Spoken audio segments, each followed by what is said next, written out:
Woohoo!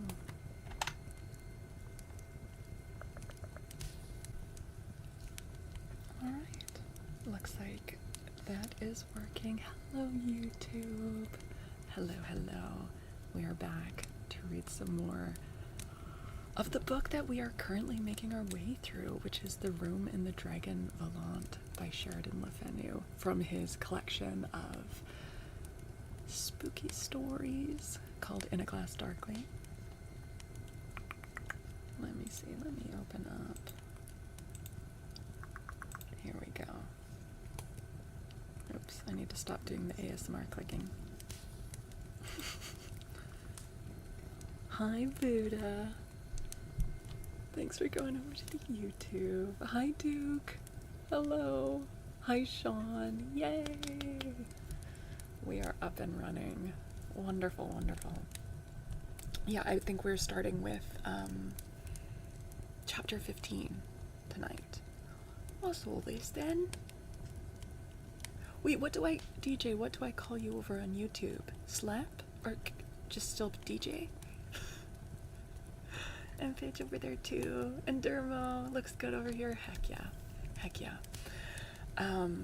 Ooh, Sean, if you pop that link in the YouTube chat, I'll be able to pin it. Because for some reason mods can't pin comments on YouTube, which is crazy. But yes, we are, oh, perfect. Pin message. So if any of you would like to read along with me, point and laugh if I make any errors, that pinned comment has the link to where you can download or just open up this story for absolutely free on Project Gutenberg, which is just such a wonderful website that everyone should know about. Hi, Gentle Tap. Hello, hello. Just saying hi and lurk. Thank you for the lurk. Good to see you. Yeah. We got through, I think, 4 chapters last time. If you remember, Richard, our young, stupid protagonist, I think all the chapters that we read took place at his room, in the Dragon Volant, and at the masked ball at Versailles. And when he is there, and he meets with the Marquis because they coordinate their outfits, and the Marquis has also coordinated the same outfit, unbeknownst to Richard ahead of time, with the Count de Saint-Elia. Now, Richard is infatuated with the Countess de Saint-Elia.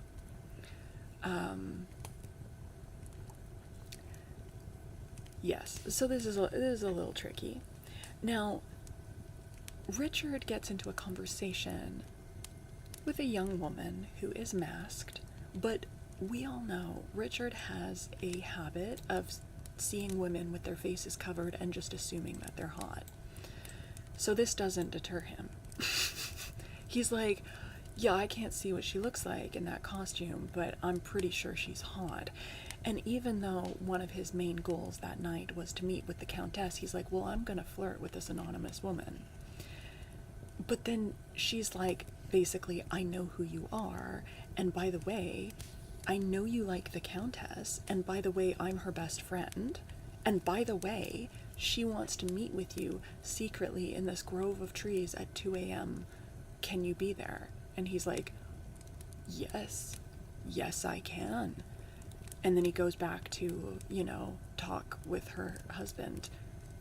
Now, I'm pretty sure that woman was the Countess. It seems fairly clear, but it's not 100% certain, so potentially it's just a friend who's like really in the know. But yeah, probably that was the Countess herself. If it was the Countess, then Richard is even more of a dink. Because that means he didn't even recognize her voice. Must I again stress, Richard, You're not in love with her. You don't know her. Regardless, he has plans to meet with her in a shady grove of trees because the inn he's staying at is technically on the property of the castle and estate that her husband owns, and he can see her castle from his bedroom window. So, how very convenient. Now, I also was sure that the Marquis was going to double-cross him or set him up in some way at the ball. That hasn't happened yet. I don't know if it's going to, but possibly I was just totally wrong on that. And he just genuinely wanted to have matching costumes for friend reasons. I genuinely thought he was like setting him up to take the fall for something, or I don't know. The Marquis is very suspicious.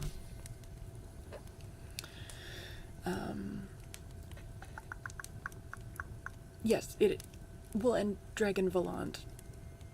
Yeah, Volant means flying. Yeah. It was the Inn of the Flying Dragon. Yeah. Yeah.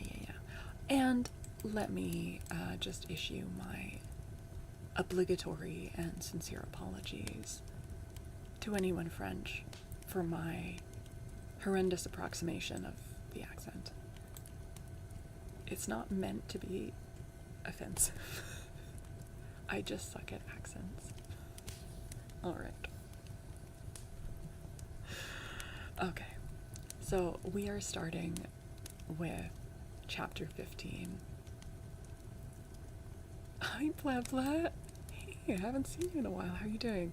I'm glad Faolkor won Best Banks on Twitch the last month. I don't know if anyone with bangs can like relate to this, but it seems like one day they're fine and then the next day they're way too long. And suddenly it's overdue to trim them. Anyway. Okay. Chapter 15. The Strange Story of the Dragon Volant. These fetes were earlier in those days, and in France, than our modern balls are in London. I consulted my watch. It was a little past 12. It was a still and sultry night. The magnificent suite of rooms, vast as some of them were, could not be kept at a temperature less than oppressive, especially to people with masks on. We can all relate to that, can't we? Hi, Allie. Hello.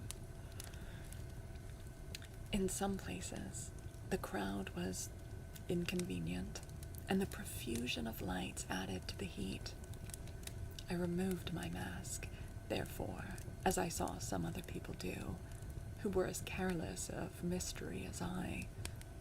I had hardly done so, and began to breathe more comfortably, when I heard a friendly English voice call me by my name. It was Tom Whistlewick.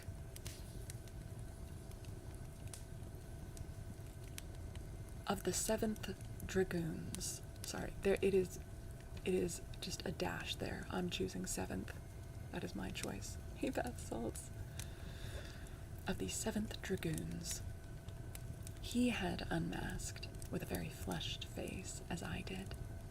He was one of those Waterloo heroes, new from the mint of glory, whom, as a body, all the world, except France, revered, and the only thing I knew against him was a habit of allaying his thirst, which was excessive, at balls, fetes, musical parties, and all gatherings where it was to be had, with champagne. And, as he introduced me to his friend, Monsieur Carmagnac, I observed that he spoke a little thick. Monsieur Carmagnac was little, lean, and as straight as a ramrod. He was bald, took snuff, and wore spectacles, and, as I soon learned, held an official position. Tom was facetious, sly, and rather difficult to understand in his present pleasant mood. He was elevating his eyebrows and screwing his lips oddly and fanning himself vaguely with his mask. After some agreeable conversation, I was glad to observe that he preferred silence and was satisfied with the role of listener, as I and Monsieur Carmagnac chatted, and he seated himself, with extraordinary caution and indecision, upon a bench beside us, and seemed very soon to find a difficulty in keeping his eyes open. "I heard you mention," said the French gentleman, "that you had engaged an appartement in the Dragon Volant, about half a league from this. When I was..." I'm so sorry for that. I'll warm up to the accent. I'll break it in. "When I was in a different police department about 4 years ago, 2 very strange cases were connected with that house. One of them was a wealthy émigré permitted to return to France by Napoleon. He vanished. The other, equally strange, was the case of a Russian of rank and wealth. He disappeared just as mysteriously." "My servant," I said, "gave me a confused account of some occurrences, and as well as I recollect, he described the same persons. A returned French nobleman and a Russian gentleman. But he made the whole story so marvelous. In the supernatural sense. That, I confess, I did not believe a word of it." "No, there was nothing supernatural, but a great deal inexplicable," said the French gentleman. "Of course, there may be theories, but the thing was never explained. Nor, so far as I know, was a ray of light ever thrown upon it." "Pray, let me hear the story," I said. "I think I have a claim, as it affects my quarters. You don't suspect the people of the house?" "Oh, it has changed hands since then, but there seemed to be a fatality about a particular room." "Could you describe the room?" "Oh, certainly. It is a spacious, panelled bedroom, up 1 pair of stairs, in the back of the house, and at the extreme right as you look from its windows." "Oh, really? Why, then I've got the very room," I said, beginning to be more interested, perhaps the least bit in the world disagreeably.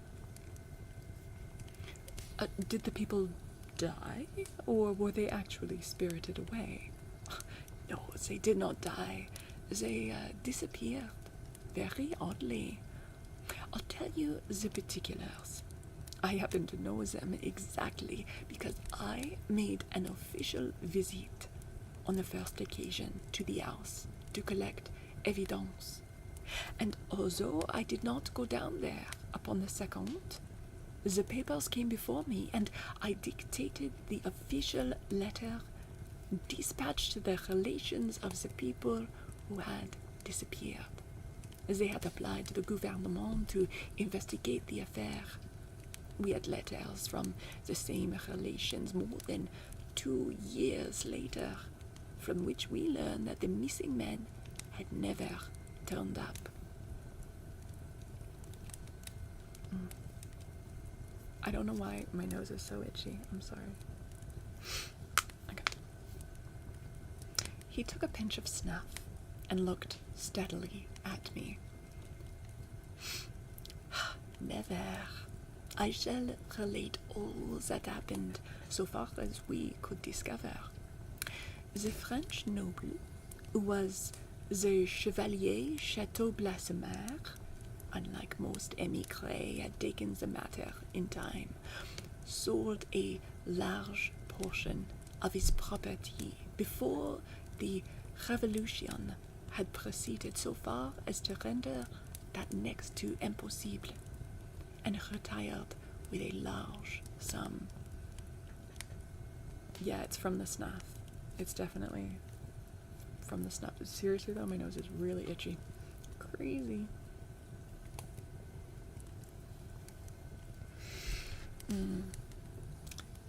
He brought with him about 500,000 francs, the greater part of which he invested in the French funds.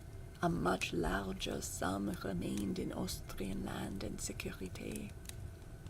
You will observe, then, that this gentleman was rich, and there was no allegation of his having lost money or being in any way embarrassed. You see? I assented. This gentleman's habits were not expensive in proportion to his means. He had suitable lodgings in Paris, and for a time, society and theatre and other reasonable amusement engrossed him. He did not play. He was a middle-aged man, affecting youth with the vanities which are usual in such person. But for the rest, he was a gentle and polite person who disturbed nobody. A person, you see, not likely to provoke an enmity. Certainly not, I agreed. Early in the summer of 1811, he got an order permitting him to copy a picture in one of the salons, and came down here to Versailles for the purpose. His work was getting on slowly, and after a time he left his hotel here and went, by way of change, to the Dragon Volant. There he took, by special choice, the bedroom which has fallen to you by chance. From this time, it appeared, he painted little, and seldom visited his appartement in Paris. One night he saw the host of the Dragon Volant and told him that he was going into Paris to remain for a day or two on very particular business, that his servant would accompany him, but that he would retain his appartement at the Dragon Volant and return in a few days. He left some clothes there, but packed a portmanteau and took his dressing case and the rest, and with his servant behind his carriage, drove into Paris. You observe all this, monsieur? Most attentively, I answered. Well, monsieur, as soon as they were approaching his lodgings, he stopped the carriage on a sudden, told his servant that he had changed his mind, that he would sleep elsewhere that night, that he had very particular business in the north of France, not far from Rouen, that he would set out before daylight on a journey and return in a fortnight.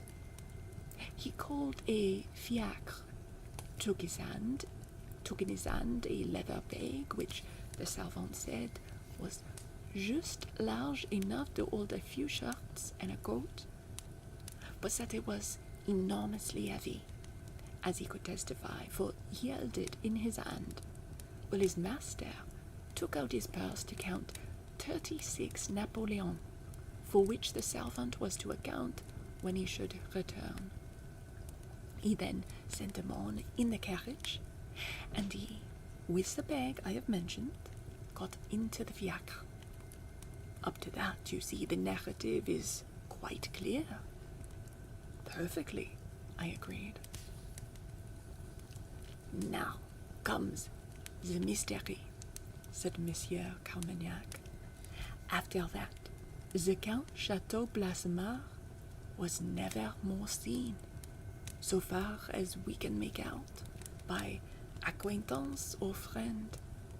We learned that the day before, the Count's stockbroker had, by his direction, sold all his stock in the French funds and handed him the cash it realized.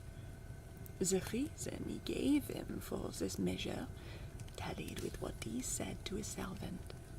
He told him that he was going to the north of France to settle some claims, and did not know exactly how much might be required. The bag, which had puzzled the servant by its weight, contained, no doubt, a large sum in gold. Will monsieur try my snuff? He politely tendered his open snuff box, of which I partook, experimentally. A reward was offered, he continued, when the inquiry was instituted, for any information tending to throw a light upon the mystery, which might be afforded by the driver of the fiacre employed on the night of so-and-so, at about the hour of 10:30, by a gentleman with a black leather bag in his hand, who descended from a private carriage and gave his servant some money, which he counted twice over. You don't snort snuff up your nose, don't you? I thought snuff was snorted. And there would be snuff rings where you put the little powder in the ring and you... Isn't that... It goes in your gums. Wait, you can do that with cocaine as well, though, right?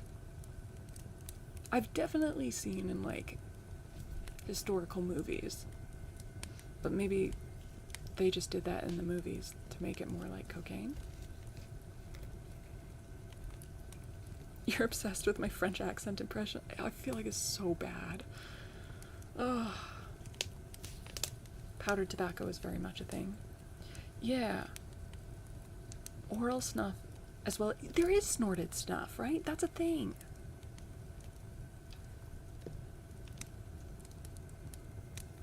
Well, you've all thrown me into doubt. I don't know for sure. I definitely thought it could be snorted. Cause there are the little rings for... Snuff was cool? I don't know about that. You have your grandma's old snuff box 100 years old now, and you snort it? Okay. There's probably different kinds. Yeah.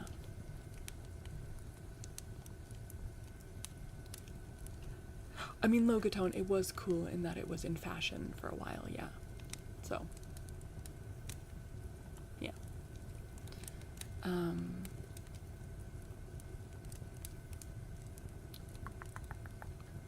Yeah, the word snuff comes from, like, snuffing it up your nose, yeah.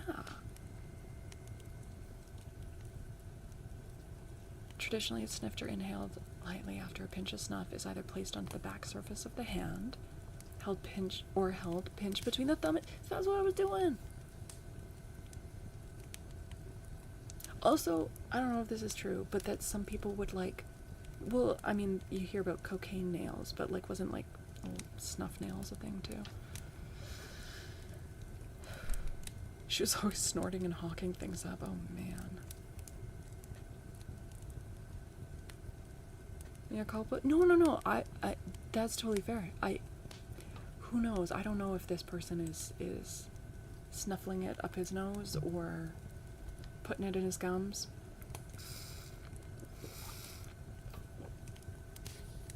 Okay.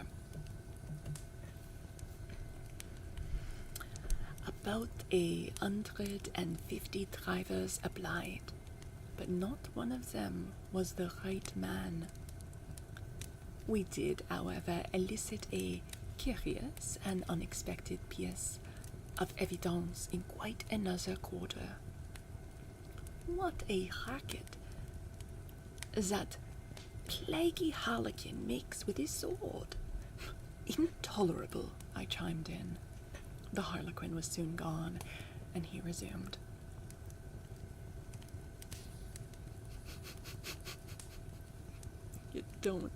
Don't snort cigarettes. Don't do that. The evidence I speak of came from a boy, about 12 years old, who knew the appearance of the Count perfectly, having often been employed by him as a messenger. He stated that about 12:30 on the same night, upon which you are to observe there was a brilliant moon, he was sent, his mother having been taken suddenly ill, for the sage femme who lived within a stone's throw of the Dragon Volant. Sage femme means wise woman. His father's house, from which he started, was a mile away or more from that inn, in order to reach which he had to pass round the park of the Château de la Carque, as a site most remote from the point to which he was going. It passes the old churchyard of Saint-Aubin, which is separated from the road only by a very low fence, and 2 or 3 enormous old trees. The boy was a little nervous as he approached this ancient cemetery, and under the bright moonlight, he saw a man whom he distinctly recognized as the Count, whom they designated by a sobriquet which means the man of smiles. He was looking rueful enough now, and was seated on the side of a tombstone on which he had laid a pistol, while he was ramming home the charge of another. The boy got cautiously by, on tiptoe, with his eyes all the time on the Count Chateau-Blessenard, or the man he mistook as him. His dress was not what he usually wore, but the witness swore that he could not be mistaken as to his identity. He said his face looked grave and stern, but though he did not smile, it was the same face he knew so well. Nothing would make him swerve from that. If that were he, it was the last time he was seen. He has never been heard of since. Nothing could be heard of him in the neighborhood of Rouen. There has been no evidence of his death, and there is no sign that he is living. That certainly is a most singular case, I replied, and was about to ask a question or two when Tom Whistlewick, who, without my observing it, had been taking a ramble, returned, a great deal more awake and a great deal less tipsy. "I say, Carmagnac, it is getting late, and I must go. I really must, for the reason I told you, and Beckett, we must meet soon again." "I regret very much, monsieur, my not being able at present to relate to you the other case, that of another tenant of the very same room, a case more mysterious and sinister than the last, and which occurred in the autumn of the same year. Will you both do a very good-natured thing and come and dine with me at the Dragon Volant tomorrow?" So, as we pursued our way along the Galerie des Classes, I extracted their promise. The faux French accent's pretty good. Thank you. I'm trying. I'm trying. You guys know I normally don't even attempt to do accents, but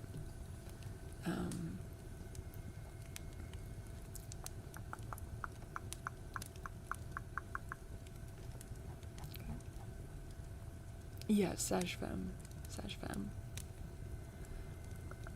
Okay. You're a French speaker, first language, and you can't. So logatone. Okay, so it's not totally offensive. Like, I'm sure that I'm obviously not doing a super accurate job, but like, it's not offensive. Okay, cool. That's my biggest worry. So, That's great to know. Okay.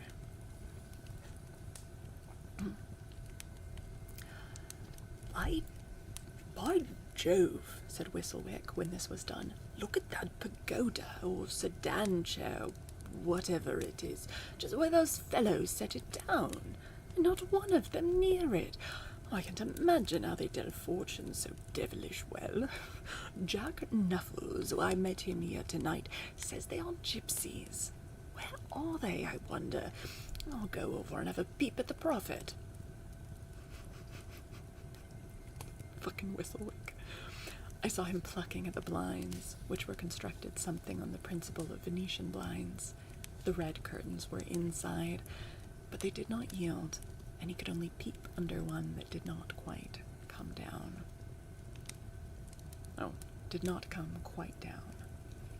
When he rejoined us, he related, I could scarcely see the old fellow, it's so dark. He's covered with gold and red, and has an embroidered hat on like a mandarin's. He's fast asleep, and by Jove, he smells like a polecat. It was worth going over, only to have it to say. Phew, phew, it is a perfume. Oh. Not caring to accept this tempting invitation, we got along slowly toward the door. I bade them good night, reminding them of their promise, and so found my way at last to my carriage, and was soon rolling slowly toward the Dragon Volant on the loneliest of roads, under old trees and the soft moonlight. What a number of things had happened within the last 2 hours. What a variety of strange and vivid pictures were crowded together in that brief space. What an adventure was before me. The silent, moonlighted, solitary road. How it contrasted with the many-eddied whirl of pleasure from whose roar and music, lights, diamonds, and colors I had just extricated myself. The sight of lonely nature at such an hour acts like a sudden sedative. The madness and guilt of my pursuit struck me with a momentary compunction and horror. I wished I had never entered the labyrinth which was leading me I knew not whither. It was too late to think of that now, but the bitter was already stealing into my cup, and vague anticipations lay, for a few minutes, heavy on my heart. It would not have taken much to make me disclose my unmanly state of mind to my lively friend Alfred Ogle, nor even to the milder ridicule of the agreeable Tom Whistlewick. End of chapter. He's starting to feel a little guilty that he's going to meet another man's wife in a dark grove.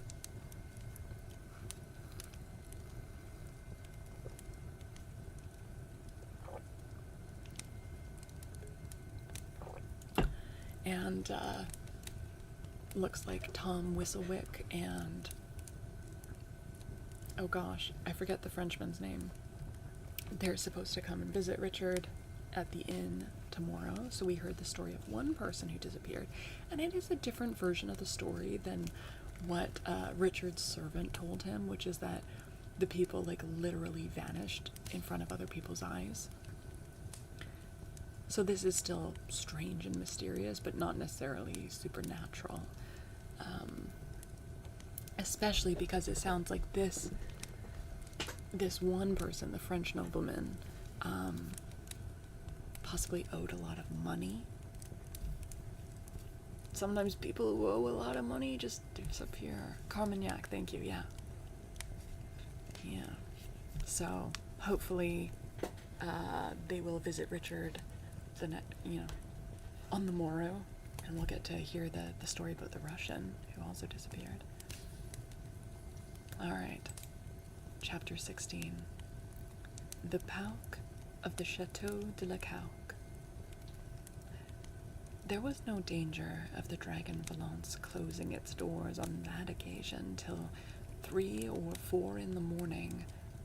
There were quartered there many servants of great people, whose masters would not leave the ball till the last moment, and who could not return to their corners in the Dragon Volant till their last services had been rendered. I knew, therefore, I should have ample time for my mysterious excursion, without exciting curiosity by being shut out.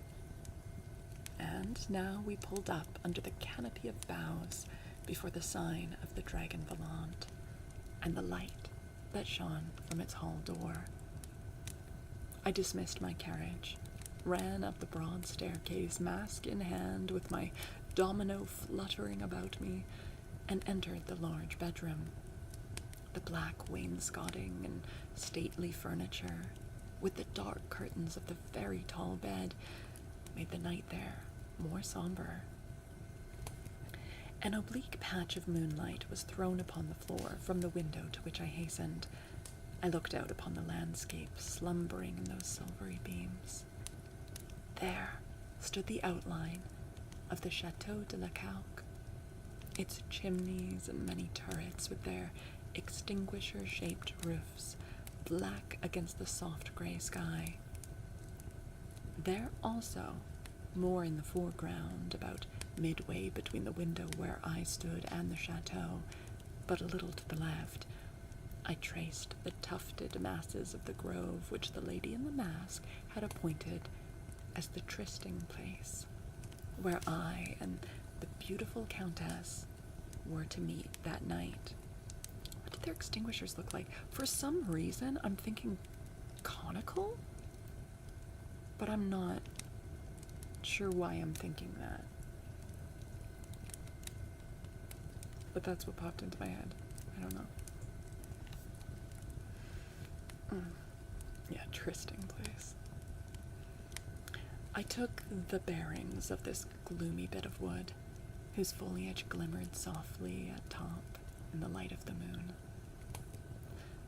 You may guess with what a strange interest and swelling of the heart I gazed upon the unknown scene of my coming adventure. But time was flying, and the hour already near. I threw my robe upon a sofa. I groped out a pair of hoots? Is that a typo? Is that meant to say boots? A pair of hoots? Or is hoots...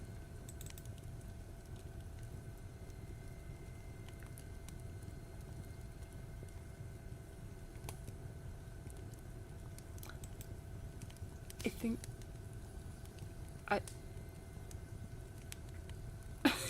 I hit up the local Hooters. I'm really curious. Hold on. Hoots shoes. Not hotter shoes, not boot shoes. Archaic?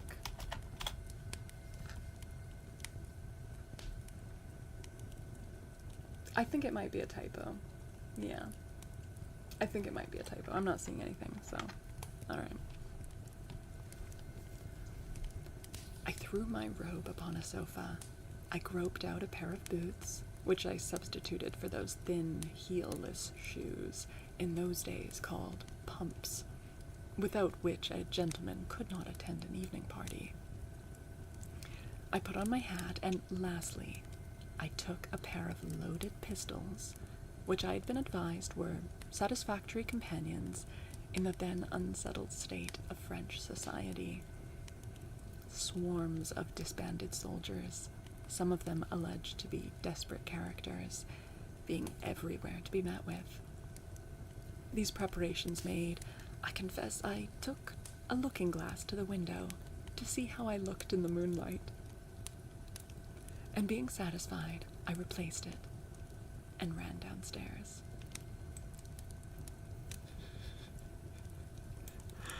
Yeah, pumps were originally, I guess, men's shoes, and were heel-less shoes, whereas nowadays pumps are a high-heeled shoe for women. But high heels also originally were for men. And when women started wearing high heels, men were like, "What are you doing wearing our manly shoes?"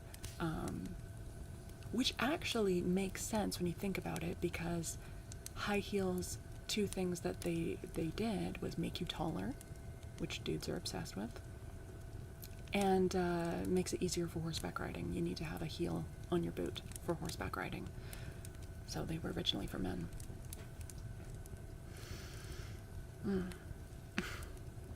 Little D&D. Yeah. Alright. It also makes your calves and ass look good. Yeah, but I mean, that's gender inclusive, right? Makes everyone's calves and ass look better. Yeah. You still wear heels? I mean, definitely you can get men's shoes that have, like, you know, yeah. Strong man, stronger ass. Okay. In the hall, I called for my servant. St. Clair, said I mean to take a little moonlight ramble. Only 10 minutes or so. You must not go to bed until I return. If the night is very beautiful, I may possibly extend my ramble a little. So down the steps I lounged, looking first over my right and then over my left shoulder, like a man uncertain which direction to take. And I sauntered up the road, gazing now at the moon and now at the thin white clouds in the opposite direction, whistling all the time an air which I had picked up at one of the theaters.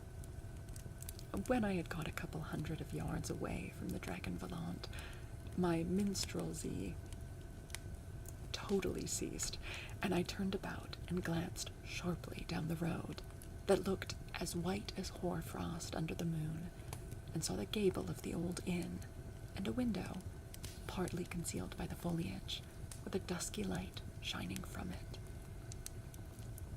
No sound of footstep was stirring, no sign of human figure in sight. I consulted my watch, which the light was sufficiently strong to enable me to do. It now wanted but 8 minutes of the appointed hour. A thick mantle of ivy at this point covered the wall and rose in a clustering head at the top. It afforded me facilities for scaling the wall and a partial screen for my operations if any eye should chance to be looking that way. And now it was done. I was in the park of the Chateau de la Cauque, as nefarious a poacher as ever trespassed on the grounds of unsuspicious lord.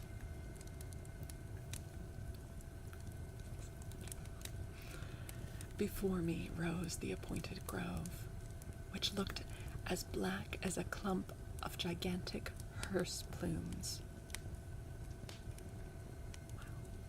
It seemed to tower higher and higher at every step, and cast a broader and blacker shadow toward my feet.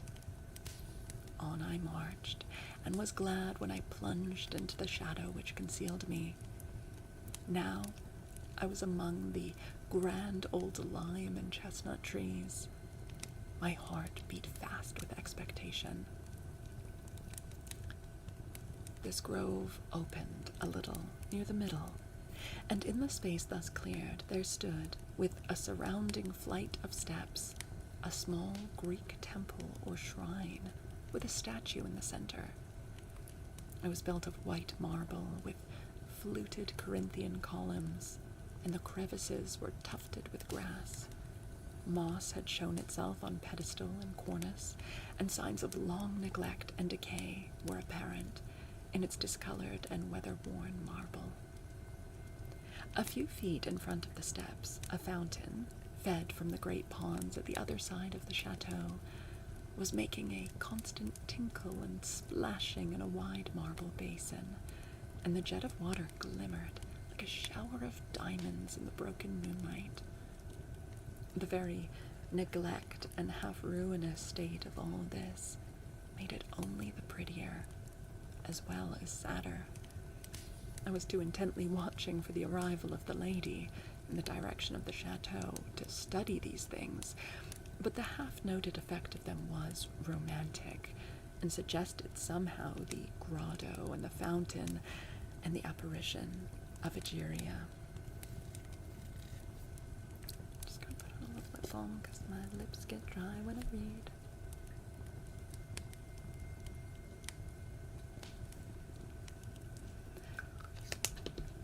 As I watched, a voice spoke to me, a little behind my left shoulder. I turned, almost with a start, and the mask in the costume of Mademoiselle de la Vallière stood there. "The Countess will be here presently," she said. The lady stood upon the open space, and the moonlight fell unbroken upon her. Nothing could be more becoming. Her figure looked more graceful and elegant than ever. "In the meantime, I shall tell you some peculiarities of her situation. She is unhappy, miserable in an ill-assorted marriage, with a jealous tyrant who now would constrain her to sell her diamonds, which are worth 30,000 pounds sterling. I heard all that from a friend. Can I aid the Countess in her unequal struggle?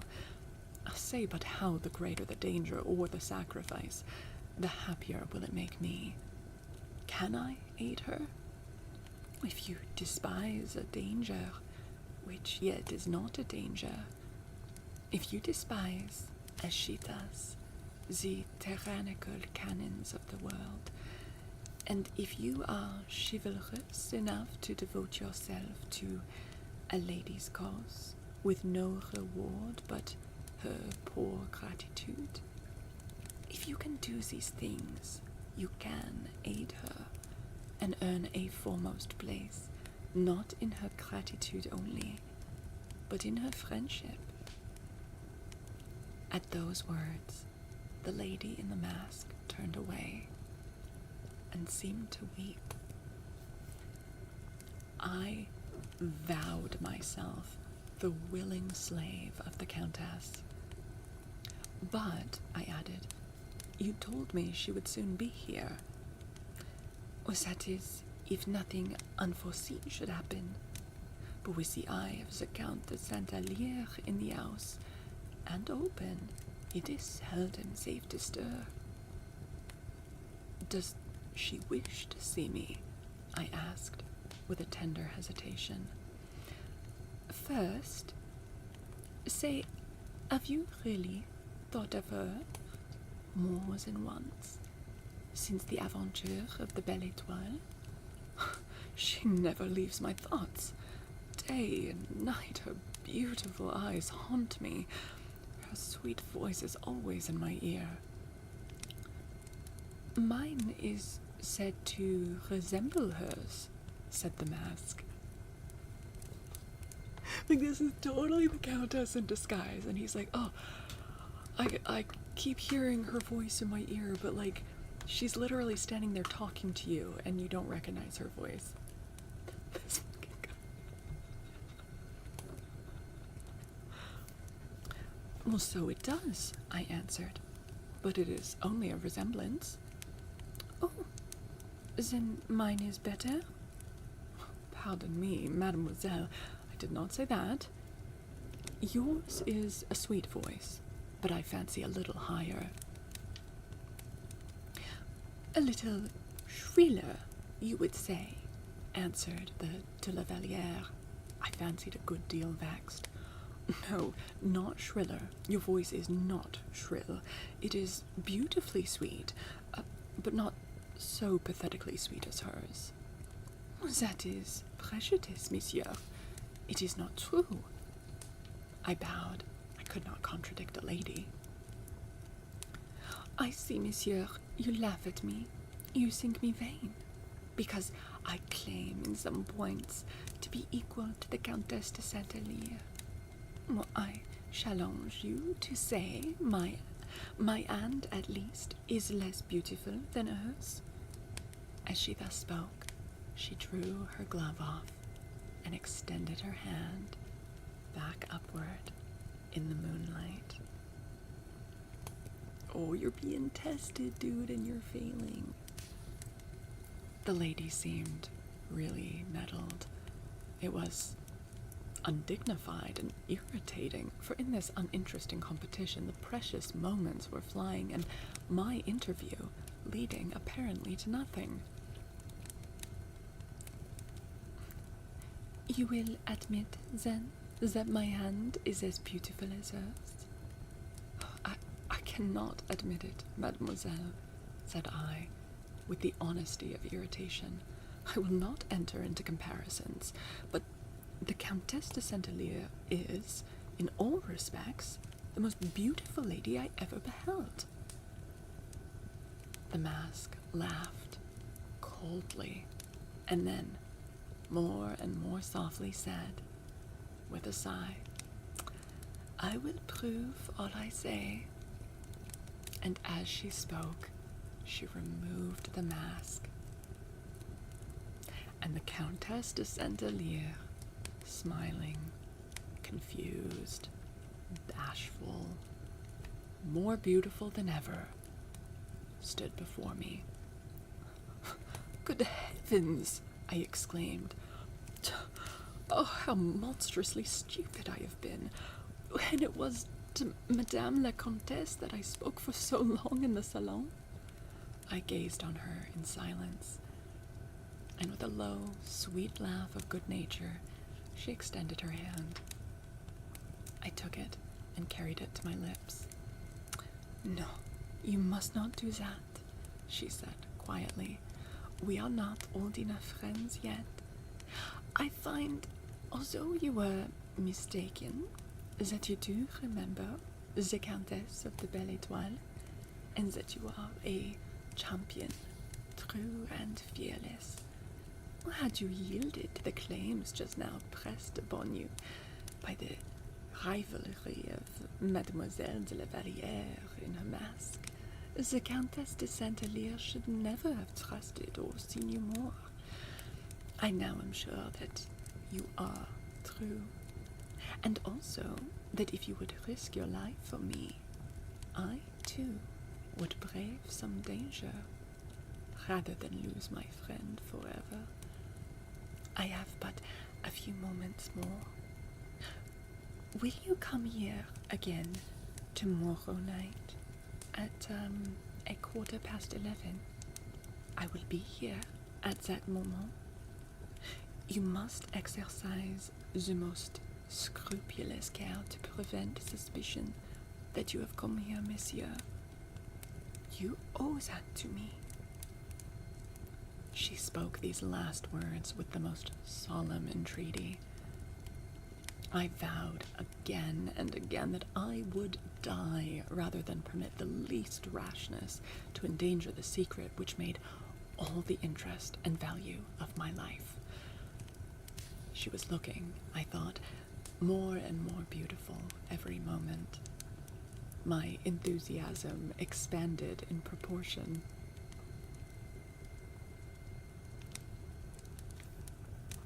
I'm sure that's not meant to be a double entendre.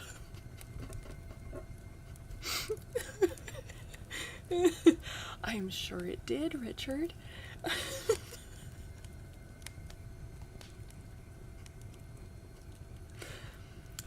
You must come tomorrow night by a different route, she said, and if you come again, I'll be coming again, we can change it once more.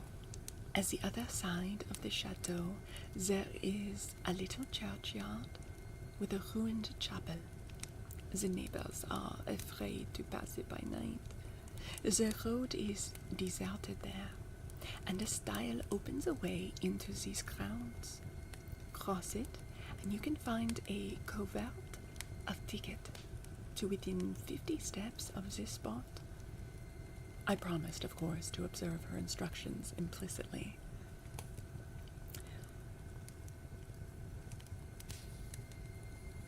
Okay. I have lived for more than a year in an agony of irresolution. I have decided at last. I have lived a melancholy life, a lonelier life than is passed in the cloister. I have had no one to confide in, no one to advise me, no one to save me from the horrors of my existence. I have found a brave and prompt friend at last. Shall I ever forget the heroic tableau of the Hall of the Belle Étoile? Have you really kept the rose I gave you as we parted?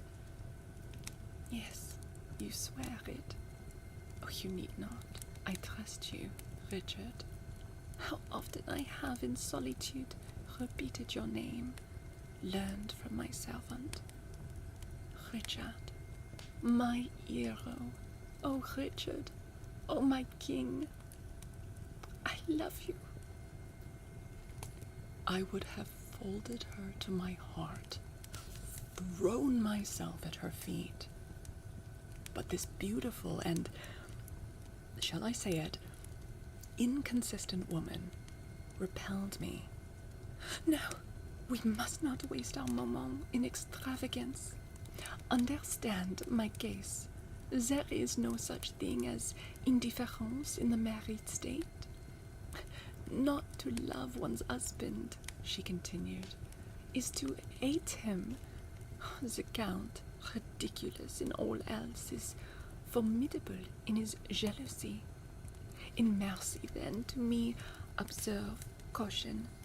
Affect to all you speak to the most complete ignorance of all the people in the Chateau de la Carque, and if anyone in your presence mentions the Count or Countess de Saint-Elier, be sure you say you never saw either. I shall have more to say to you tomorrow night.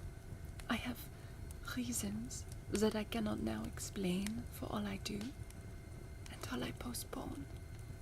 Farewell. Now go. Leave me. She waved me back peremptorily.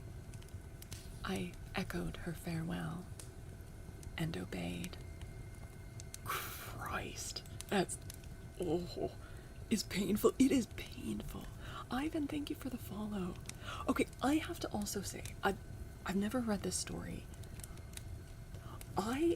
So I may be making a mistake with her voice. I'm pretty sure that she's playing him like a fiddle and does not actually care for him. Anyone else agree? And I'm giving an affect to her voice that I think is making her come across insincere because I believe that she's being insincere and Richard is just a dumbass and doesn't see that.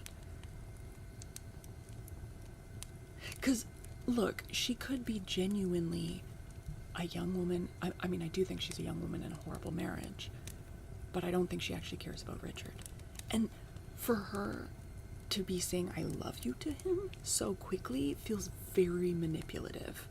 Now, she may have good reasons for this, like escaping a horrible marriage, but it may be a good reason to her, but it's not a good thing to be doing if she is manipulative. So anyways, but maybe she'll turn out to be, like, genuine, and then I'll be wrong for having not given her a more sincere voice. She's giving me Milady vibes.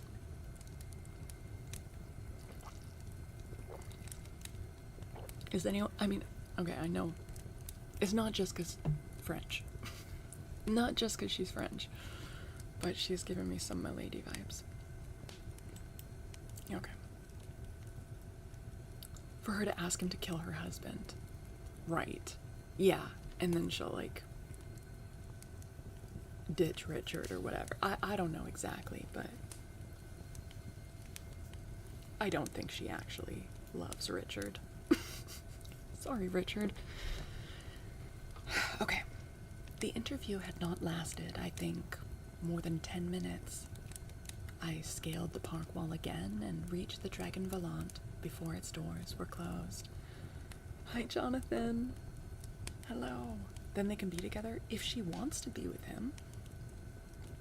To be fair, he is young.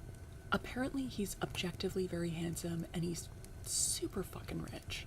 So Honestly, she might want to be with him. That doesn't mean she's in love with him, but, meanwhile, the Count is old, not handsome, and apparently broke, and has married the Countess just because she has a bunch of diamonds. So, Richard is genuinely a better catch, as dumb as he is. She's gonna trick him into murdering the Count, and then goes, yeah. That's what I was understanding. Yeah. We'll see. We'll see. Okay. I scaled the park wall again and reached the Dragon Volant before its doors were closed. I lay awake in my bed in a fever of elation. I saw, till the dawn broke and chased the vision, the beautiful Countess de Saint-Elier, always in the dark before me. End of chapter. Oops. I would have finished that chapter before making those comments if I'd known there was only a sentence left. Man. Crazy, crazy. Okay.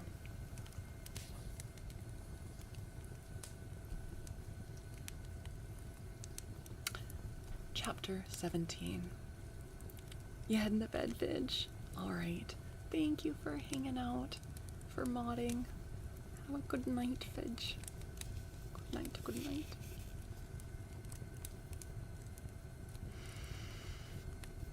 Chapter 17. The Tenant of the Palanquin. The Marquis called on me next day. My late breakfast was still upon the table. He had come, he said, to ask a favor. An accident had happened to his carriage in the crowd on leaving the ball, and he begged, if I were going into Paris, a seat in mine. I was going in and was extremely glad of his company. He came back with me to my hotel. He went up to my rooms. I was surprised to see a man seated in an easy chair with his back towards us, reading a newspaper.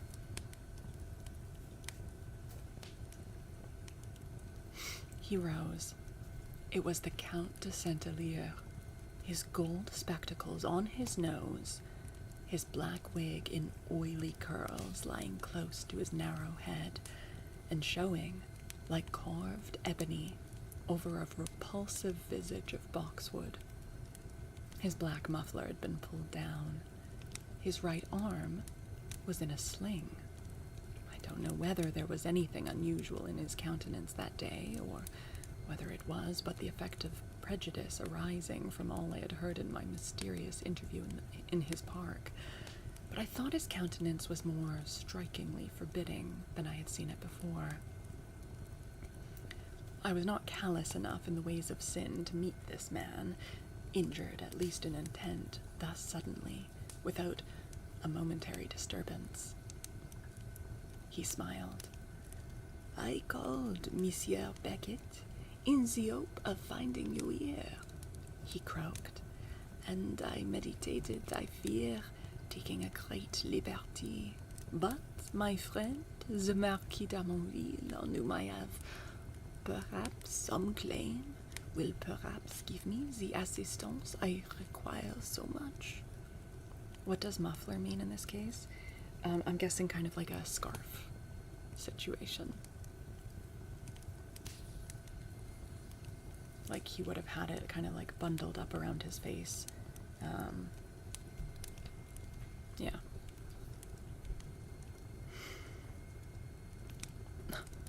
With great pleasure, said the Marquis, but not till after 6 o'clock. I must go this moment to a meeting of 3 or 4 people whom I cannot disappoint, and I know perfectly we cannot break up earlier. What am I to do? Exclaimed the Count. An hour would have done it all. Was ever contretemps so unlucky? I'll give you an hour with pleasure, said I. Oh, how very good of you, monsieur. I hardly dare to hope it. The business for so gay and charmant a man as Monsieur Beckett is a little funeste. Pray, read this note which reached me this morning. It was certainly not cheerful. It was a note stating that the body of the Count's cousin, Monsieur de Saint-Amand, who had died at his house, the Chateau Cléry, had been, in accordance with his written directions, sent for burial at Père-Lachaise, and with the permission of the Count de Saint-Alyre, would reach his house, the Chateau de la Calque, at about 10 o'clock on the night following, to be conveyed thence in a hearse with any member of the family who might wish to attend the obsequies. "I did not see the poor gentleman twice in my life," said the Count, "but this office, as he has no other kinsman, disagreeable as it is, I could scarcely decline, and so I want to attend at the office, to have the book signed, and the order entered. But here is another misery. By ill luck, I have sprained my thumb, and can't sign my name for a week to come. However, one name answers as well as another, yours as well as mine, and as you are so good to come with me, all will go right." Away we drove. The Count gave me a memorandum of the Christian and surnames of the deceased, his age, the complaint he died of, and the usual particulars. Also a note of the exact position in which a grave, the dimensions of which were described, of the ordinary, simple kind, was to be dug, between 2 vaults belonging to the family of Saint-Amand. The funeral, it was stated, would arrive at 1:30 a.m. the next night but one, and he handed me the money, with extra fees, for a burial by night. It was a good deal, and I asked him, as he entrusted the whole affair to me, in whose name I should take the receipt.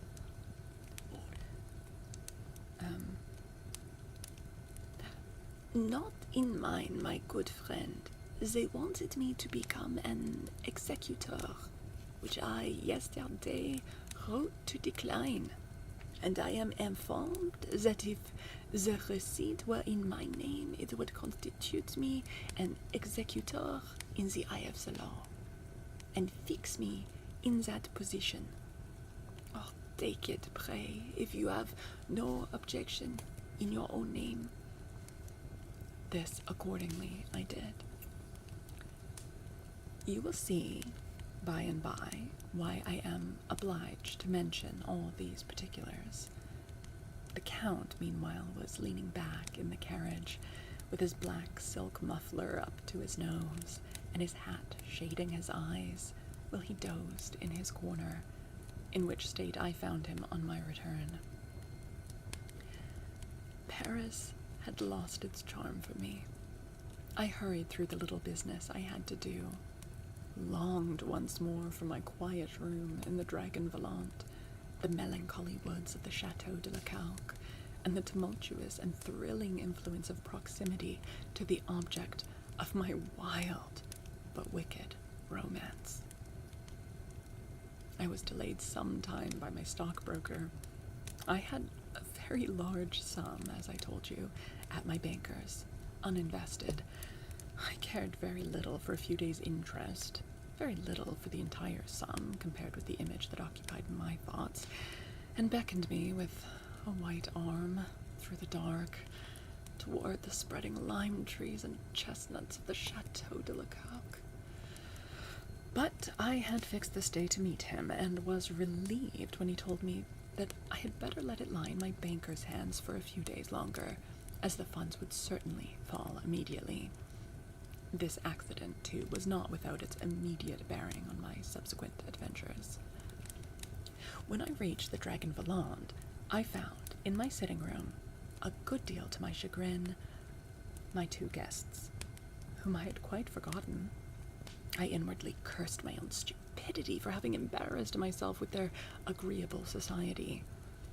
It could not be helped now, however, and a word to the waiters put all things in train for dinner. Tom Whistlewick was in great force, and he commenced almost immediately with a very odd story. He told me that not only Versailles, but all Paris was in a ferment in consequence of a revolting and all but sacrilegious practical joke played off on the night before. The pagoda, as he persisted in calling the palanquin, had been left standing on the spot where we last saw it. Neither conjurer, nor usher, nor bearers had ever returned. When the ball closed and the company at length retired, the servants who attended to put out the lights and secure the doors found it still there. It was determined, however, to let it stand where it was until next morning, by which time it was conjectured its owners would send messengers to remove it. None arrived.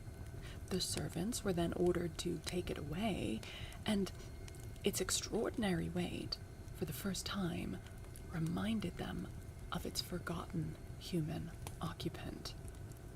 Its door was forced, and judge what was their disgust when they discovered not a living man, but a corpse. 3 or 4 days must have passed since the death of the burly man in the Chinese tunic and painted cap. Some people thought it was a trick designed to insult the Allies, in whose honor the ball was got up. Others were of opinion that it was nothing worse than a daring and cynical jocularity, which, shocking as it was, might yet be forgiven to the high spirits and irrepressible buffoonery of youth. Others, again fewer in number and mystically given, insisted that the corpse was, bona fide, necessary to the exhibition, and that the disclosures and allusions which had astonished so many people were distinctly due to necromancy. The matter, however, is now in the hands of the police, observed Monsieur Carmagnac. And we are not the body they were 2 or 3 months ago. If the offenders against propriety and public feeling are not traced and convicted, unless indeed they have been a great deal more cunning than such fools generally are. I was thinking within myself how utterly inexplicable was my colloquy with the conjurer, so cavalierly dismissed by Monsieur Carmagnac as a fool, and the more I thought, the more marvelous it seemed. It certainly was an original joke, but not a very clear one, said Whistlewick. Not even original, said Carmagnac. Very nearly the same thing was done 100 years ago, or more, at the State Ball in Paris, and the rascals who played the trick were never found out.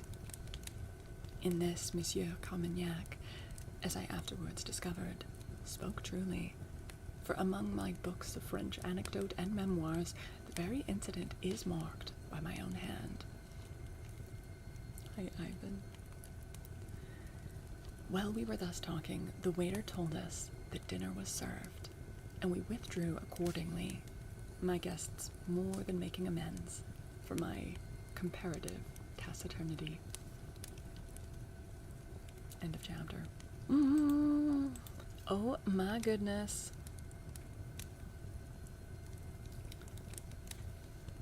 I mean, I feel like everyone is kind of like glossing over the interpreter.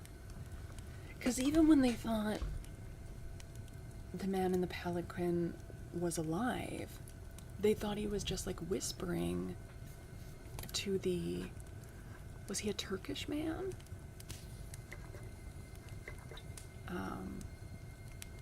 Some sort of Caucasian man, right? It described he was doing like whirling dervish dances.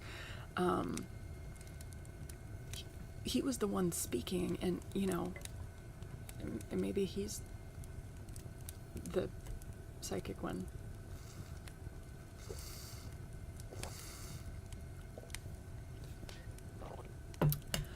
Okay, I would like to read 1 or 2 more chapters, but I do need a little bit of a stretch break for my back. So I'm just going to take a few minutes to get up and stretch, and then I'll be back and we'll read at least 1 more chapter, maybe 2, and then probably do ASMR over on Twitch after that. So, okay, I'll see you guys in a few minutes. In the meantime, guinea pigs.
Hello.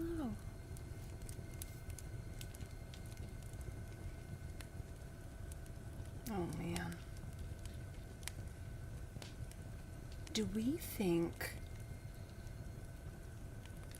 that the Count is suspicious of Richard? Or trying to play him in any way? I feel like it's weird to ask someone that you just kind of met to sign papers about your kinsman's death and burial. And he was saying that if he signed it, that he would become the executor, but didn't really say whether Richard would become the executor. You think the Count and the girl are in on it? I think the Marquis is in on it. The Marquis arranged, like, for them to all have, like, matching outfits, which, you know, just seems, like, silly and friendly on the surface, but, like, he didn't tell Richard that the Count would also have the same. I think that we know something, that the Count is interested in getting more money. He asked Richard to become, like, that's weird. That's weird behavior. Now, I don't know for sure if the Countess is in on it, but she could be. It could be the three of them. They're trying to get Richard's money. But it just seems like there's two different kind of plots going on. Like, I don't know.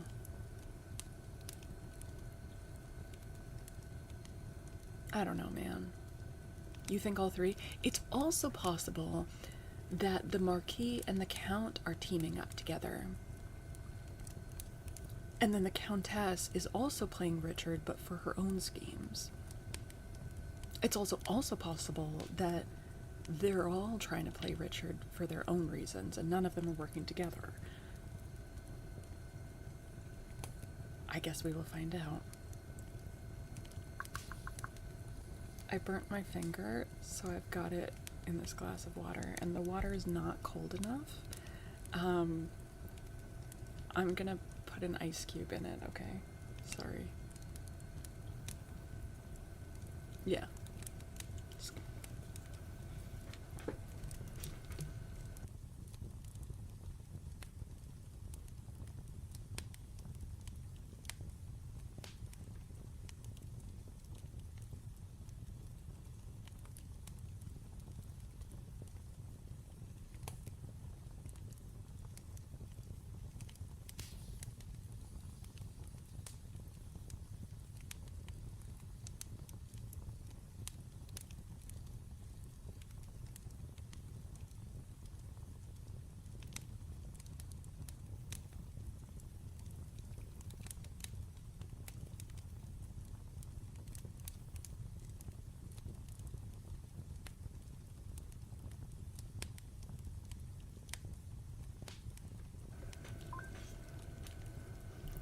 Do not apologize for burn treatment. Damn, how Canadian.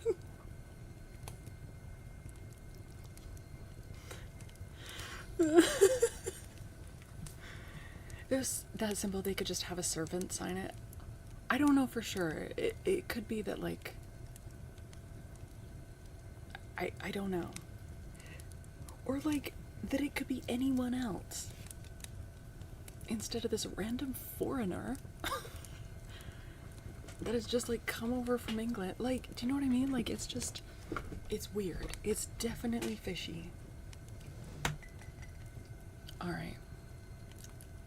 Well, let's see what happens next. He's also supposed to meet Milady, I'm sorry, the Countess, in the church this time. Very strange. Okay.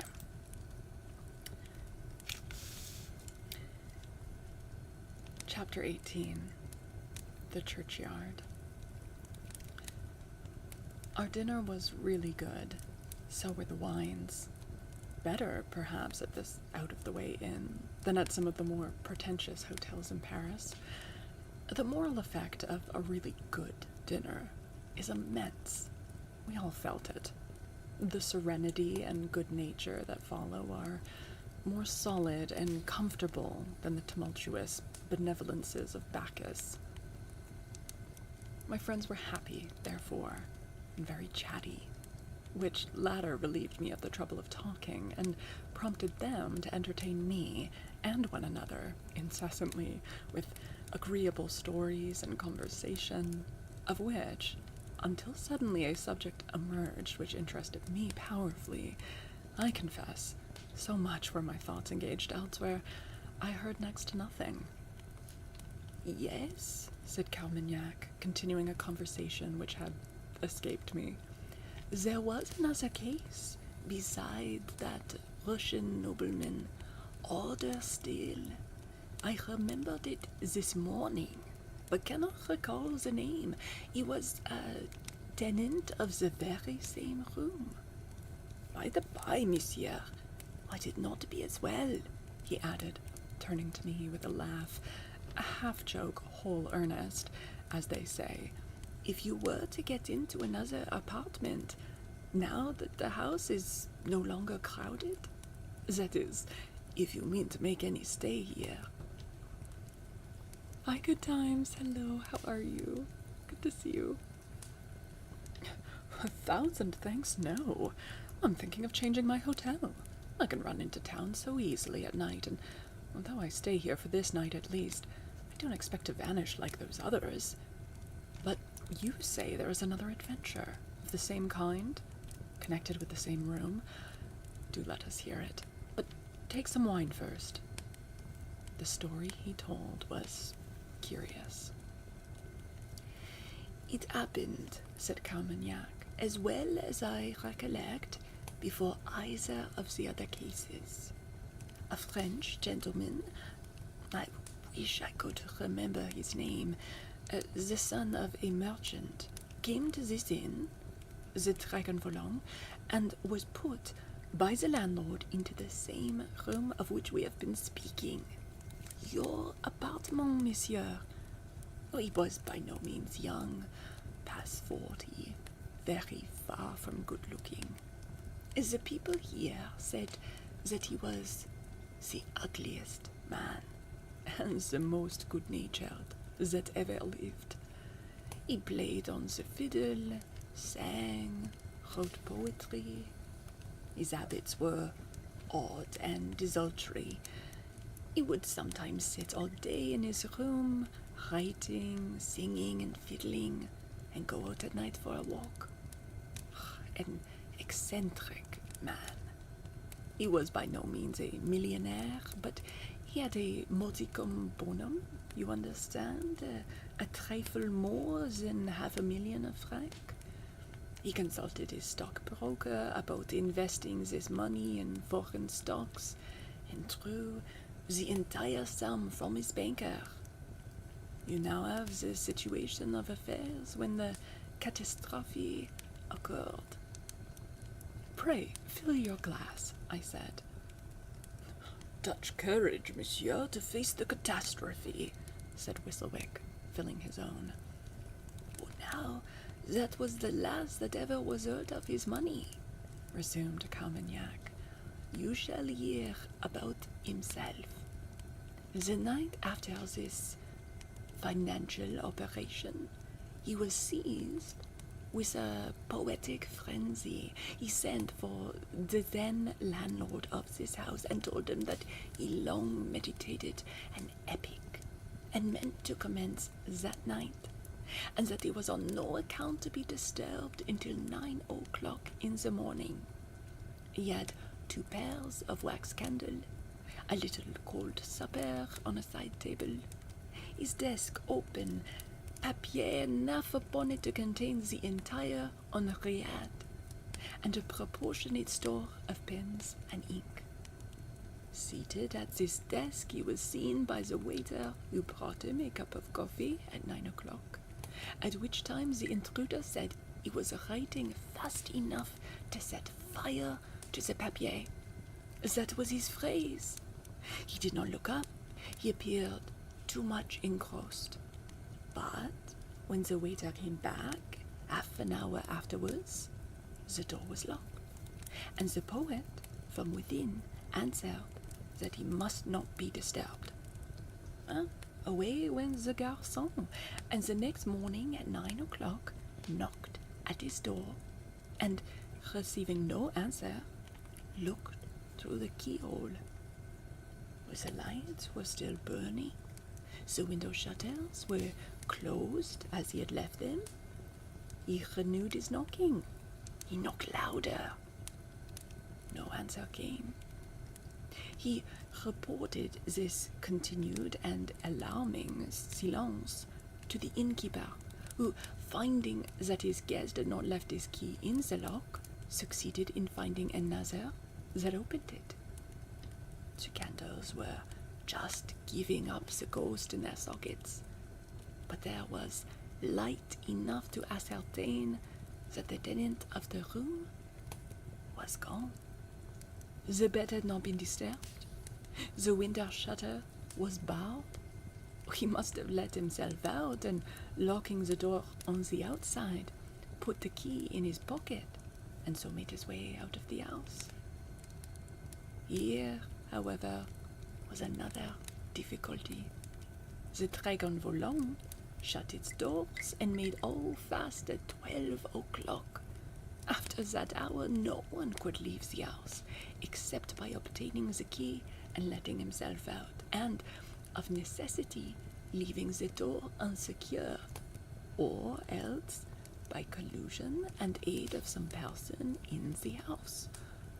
Now, it happened that some time after the doors were secured, at 12:30, a servant who had not been apprised of his order to be left undisturbed, seeing a light shine through the keyhole, knocked at the door to inquire whether the poet wanted anything.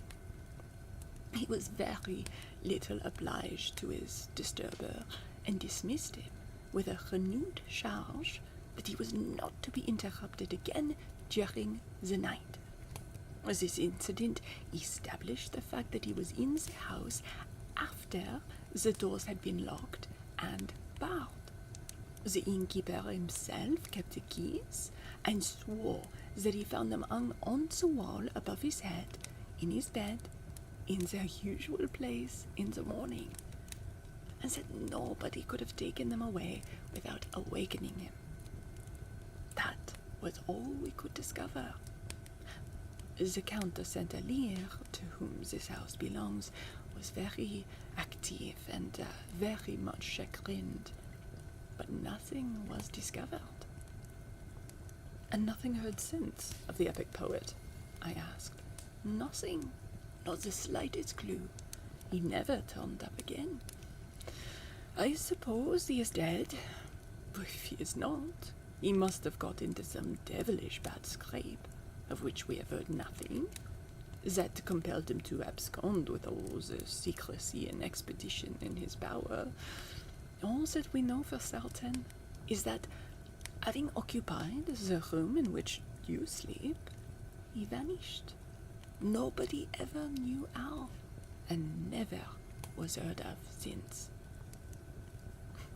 You have now mentioned 3 cases, I said, and all from the same room. 3, yes, all equally unintelligible. When men are murdered, the great and immediate difficulty the assassins encounter is how to conceal the body. It is very hard to believe that 3 persons should have been consecutively murdered in the same room, and their bodies so effectually disposed of that no trace of them was ever discovered. From this we passed to other topics, and the grave Monsieur Carmagnac amused us with a perfectly prodigious collection of scandalous anecdote, which his opportunities in the police department had enabled him to accumulate. My guests happily had engagements in Paris and left me about 10. Wait, we didn't get to hear about the Russian, though. The other story. Secret passageways. I wonder, Hades. It is very weird. A secret passageway could be a thing. Also, this house belongs to the Count. it is possible that there is some sort of secret tunnel between the castle and this house. Like, I know I've talked before about how I lived in like some 300-year-old haunted manor house in England for a while. And there were secret tunnels that opened up like miles away into the forest. More than one secret tunnel. And this wasn't even a castle. Like, it's very possible. You love secret passages? They're pretty cool. Yeah. Yes, they are. I'm definitely intrigued. Yeah. Alright.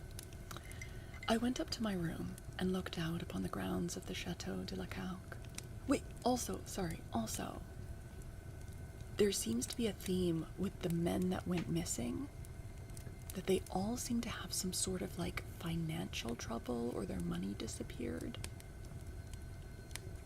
So, yeah, okay.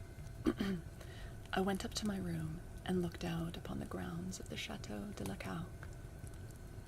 The moonlight was broken by clouds, and the view of the park in this desultory light acquired a melancholy and fantastic character.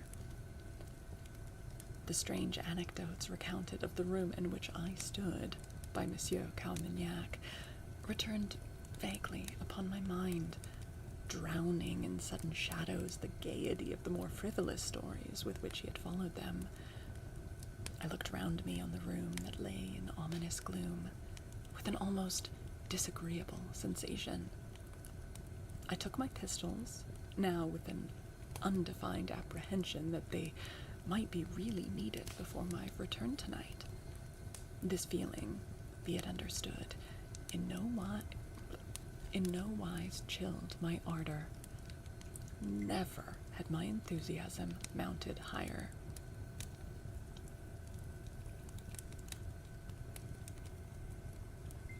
I'm really curious if his enthusiasm was a double entendre back in the day. My enthusiasm is mounting so high. My adventure absorbed and carried me away, but it added a strange and stern excitement to the expedition. I loitered for a time in my room. I had ascertained the exact point at which the little churchyard lay. It was about a mile away. I did not wish to reach it earlier than necessary. I stole quietly out and sauntered along the road to my left, and thence entered a narrower track, still to my left, which, skirting the park wall and describing a circuitous route all the way, under grand old trees, passes the ancient cemetery. That cemetery is embowered in trees and occupies little more than half an acre of ground to the left of the road, interposing between it and the park of the Chateau de la Cauque. Here, at this haunted spot, I paused and listened. The place was utterly silent.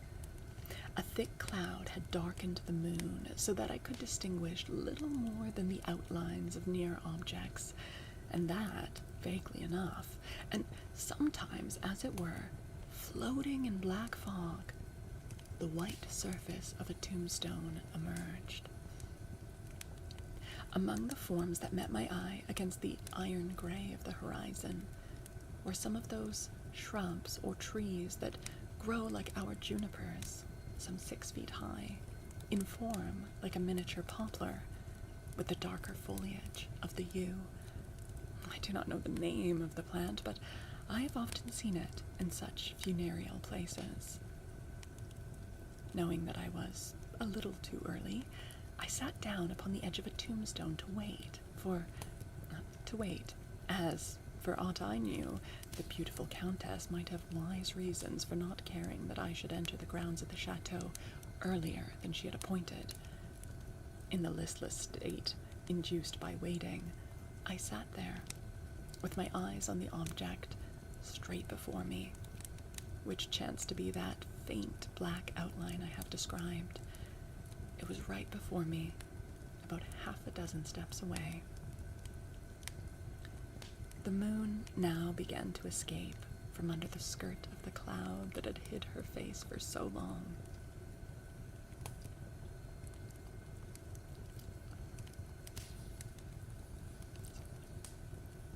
That's very pretty. The moon had her face up a skirt.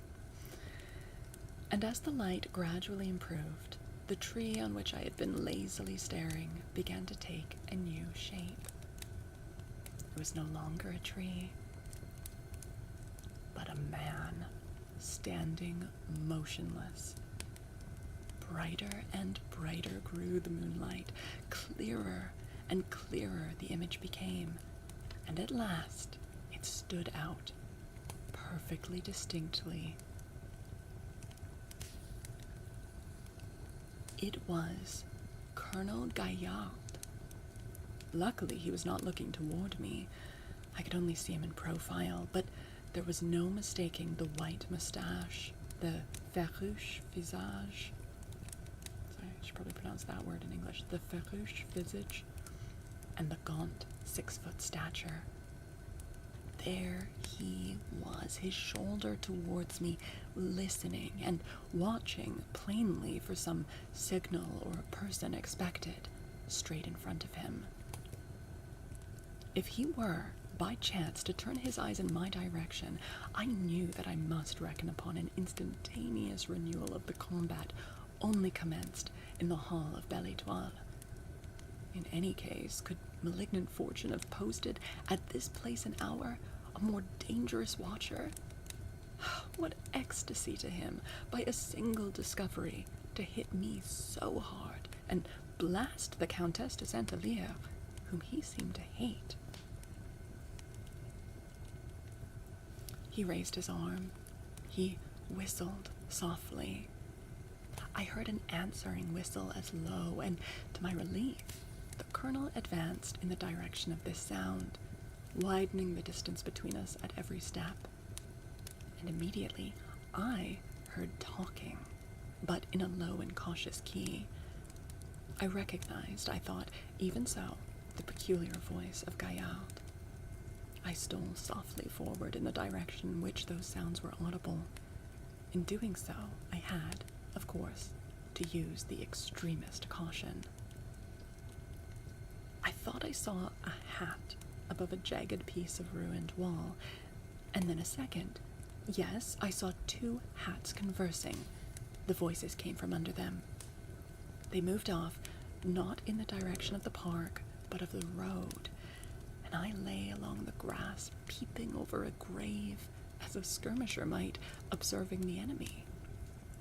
One after another, the figures emerged, full into view as they mounted the stile at the roadside. The colonel, who was last, stood on the wall for a while, looking about him, and then jumped down on the road. I heard their steps and talk as they moved away together, with their backs toward me, in the direction which led them farther and farther from the Dragon Volant. I waited until these sounds were quite lost in distance before I entered the park. I followed the instructions I had received from the Countess de Saint-Elier, and made my way among brushwood and thickets to the point nearest the ruinous temple, and crossed the short intervening space of open ground rapidly. I was now once more under the gigantic boughs of the old lime and chestnut trees. Softly, and with a heart throbbing fast, I approached the little structure. The moon was now shining steadily, pouring down its radiance on the soft foliage, and here and there mottling the verdure under my feet. I reached the steps. I was among its worn marble shafts. She was not there, nor in the inner sanctuary, the arched windows of which were screened almost entirely by masses of ivy. The lady had not yet arrived. End of chapter. This story's always fascinating and the prose is occasionally brilliant. Yeah. I mean, I would say it's all well written, but there are some paragraphs of description that are like quite beautifully done, yeah. What do we think? We need to read another chapter, right? Like, we need to see this scene out, I think.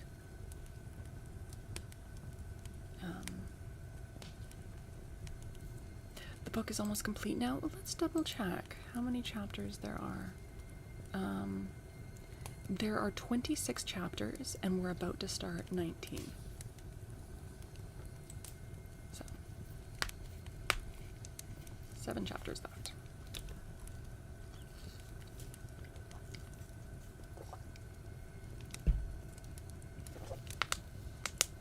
Okay. A little burn on my finger. Alrighty. Chapter 19. The Key.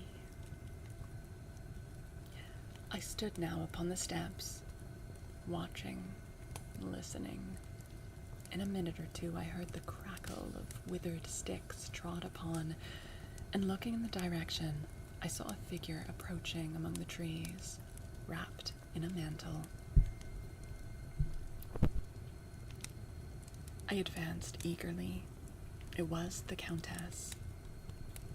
She did not speak, but gave me her hand, and I led her to the scene of our last interview. She repressed the ardor of my impassioned greeting with a gentle but peremptory firmness.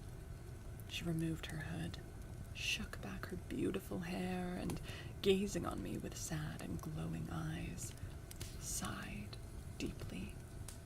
Some awful thought seemed to weigh upon her. Richard, I must speak plainly. The crisis of my life has come. I am sure you would defend me. I think you pity me. Perhaps you even love me. At these words, I became eloquent, as young madmen in my plight do. She silenced me, however, with the same melancholy firmness. Listen, dear friend, and then say whether you can aid me.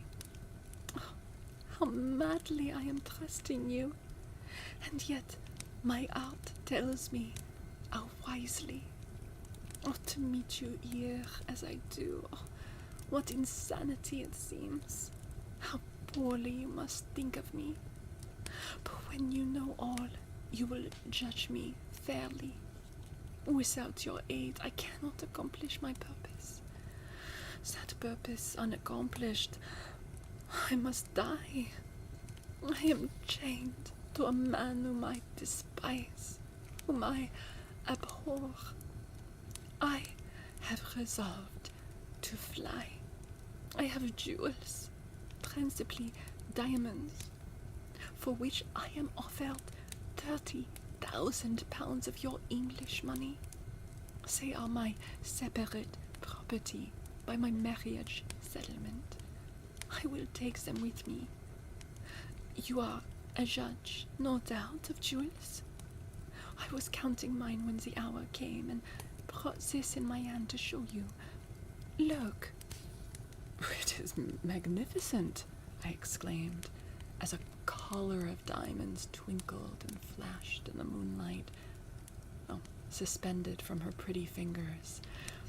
I thought, even at that tragic moment, that she prolonged the show with a feminine delight in these brilliant toys.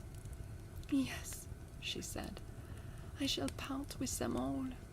I will turn them into money and break forever the unnatural and wicked bonds that tied me, in the name of a sacrament, to a tyrant. A man young, handsome, generous, brave as you can hardly be rich. Oh, Richard, you say you love me. You shall share all this with me. We will fly together to Switzerland. We will evade pursuit, and powerful friends will intervene and arrange a separation, and shall at length be happy and reward my hero.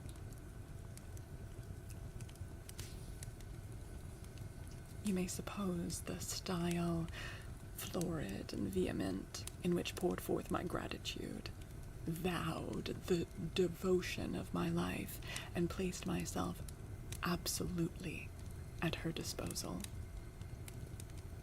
Tomorrow night, she said, my husband will attend the remains of his cousin, Monsieur de Saint-Amand, to Père Lachaise. The hearse, he says, will leave this at 9:30. You must be here, where we stand, at 9 o'clock. I promised punctual obedience. I will not meet you here, but you see a red light in the window of the tower at that angle of the chateau? I assented. I placed it there, that tomorrow night, when it comes, you may recognize it. So soon as that rose-colored light appears at that window, it will be a signal to you that the funeral has left the chateau, and that you may approach safely. Come then to that window. I will open it, and admit you. 5 minutes after a carriage with 4 horses shall stand ready in the porte-cochere. I will place my diamonds in your hands, and so soon as we enter the carriage, our flight commence. We shall have at least 5 hours start, and with energy, stratagem, and resource, I fear nothing. Are you ready to undertake all this? For my sake? Again, I vowed myself her slave. My only difficulty, she said, is how we shall quickly enough convert my diamonds into money. I dare not remove them when my husband is in the house. Oh, Richard. Oh, you fucking idiot. Oh. Lovely cubic zirconia, right? Oh my god. Bro. Alright, okay. This is gonna be painful, you guys. This is gonna be painful to read. We're gonna get through it. The slave thing is a bit much. I think it was the right word choice. That is how Richard is feeling right now. He's a young man infatuated with someone. Like, and also there's a certain element of like hyperbole in the kind of in romantic language, right? He's like, I promise I'm your slave. Like, that doesn't mean he actually would be, but yeah. Also, she made a point of saying that she doesn't believe that he has money because he's too young and handsome and generous and brave, so therefore there's no way he's rich. And so she's saying, come with me and I'll give you the wealth of these diamonds. Like, and also it's just, like, these diamonds, if her story is to be believed, these diamonds are the only thing she has that can win her freedom. No shot she's giving that away to a man she's pretty much just met. Like, that is her security. No shot she's just like, I will give you my diamond. Like, no. No. Richard is a fucking idiot. Okay. Poor guy. Alright. Right. She doesn't know how to convert her diamonds into money. Here was the opportunity I wished for. I now told her that I had in my banker's hands no less a sum than £30,000, with which, in the shape of gold and notes, I should come furnished, and thus the risk and loss of disposing of her diamonds in too much haste would be avoided. Good heaven! she exclaimed, with a kind of disappointment. You are rich, then? And I have lost the felicité of making my generous friend more happy. Be it so, since it must be so. Let us contribute each in equal share to our common fund. Bring you your money, I my jewels. There is happiness to me, even in mingling my resource with yours. On this, there followed a romantic colloquy, all poetry and passion, such as I should in vain endeavor to reproduce. Then came a very special instruction. I have come provided, too, with a key, the use of which I must explain. It was a double key, a long, slender stem with a key at each end, one about the size which opens an ordinary room door, the other as small, almost, as the key of a dressing case. You cannot employ too much caution tomorrow night. An interruption would murder all my hopes. I have learned that you occupy the haunted room in the Dragon Volant. It is the very room I would have wished you in. I will tell you why. There is a story of a man who, having shut himself up in that room one night, disappeared before morning. The truth is, he wanted, I believe, to escape from creditors. And the host of the Dragon Volant at that time, being a rogue, aided him in absconding. My husband investigated the matter and discovered how his escape was made. It was by the means of this key. Here is a memorandum and a plan describing how they are to be applied. I have taken them from the Count's escritoire. And now, once more, I must leave to your ingenuity how to mystify the people at the Dragon Volant. Be sure you try the keys first, to see that the locks turn freely. I will have my jewels ready. You, whatever we divide, had better bring your money, because it may be many months before you can revisit Paris, or disclose our place of residence to anyone. And our passport, arrange all that, in what names and whither you please. And whither you please. And now, dear Richard, she leaned her arm fondly on my shoulder and looked with ineffable passion in my eyes, with her other hand clasped in mine. My very life is in your hands. I have staked all on your fidelity. As she spoke the last word, she, on a sudden, grew deadly pale and gasped, "Good God, who is here?" At the same moment, she receded through the door in the marble screen, close to which she stood, and behind which was a small, roofless chamber, as small as the shrine, the window of which was darkened by a clustering mass of ivy so dense that hardly a gleam of light came through the leaves. I stood upon the threshold which she had just crossed, looking in the direction in which she had thrown that one terrified glance. No wonder she was frightened. Quite close upon us, not 20 yards away, and approaching at a very quick step, very distinctly lighted by the moon, Colonel Gaillard and his companion were coming.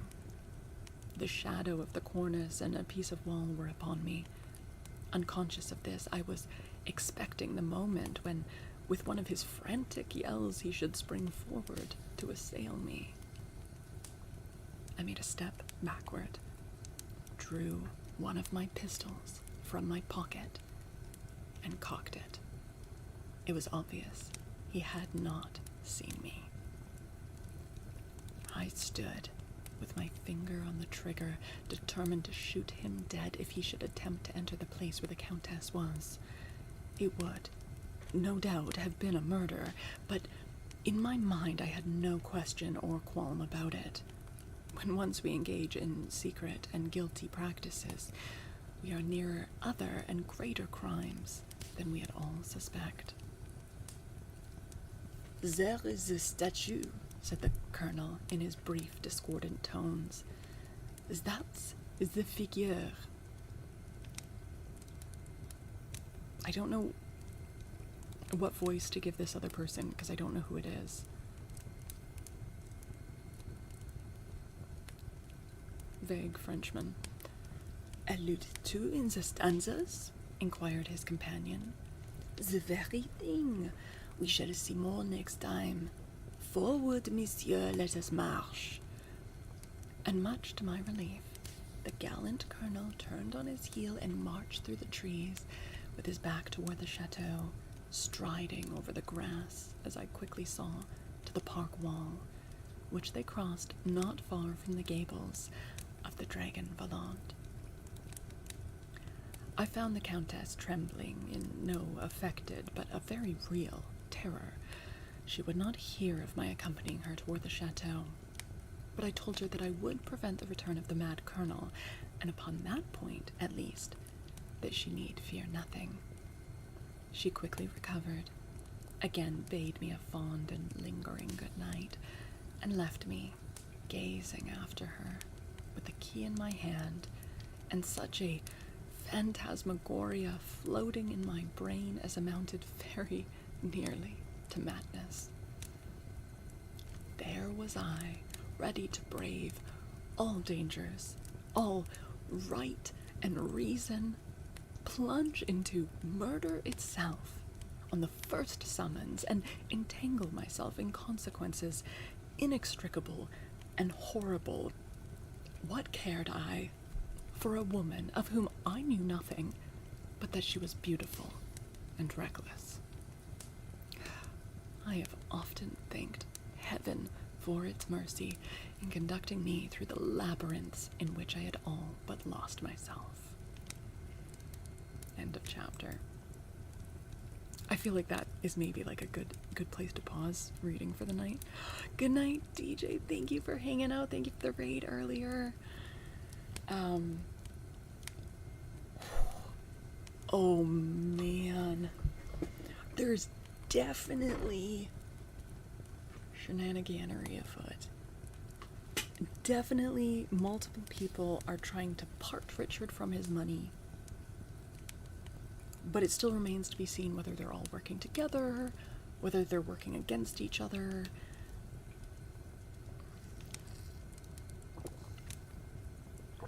But I'm feeling more confident in the fact that I chose to make her, well, I'm trying to make her sound a little bit over the top and manipulative. Hopefully that's coming across. Yeah, that's how she comes across. Tomfoolery, yeah.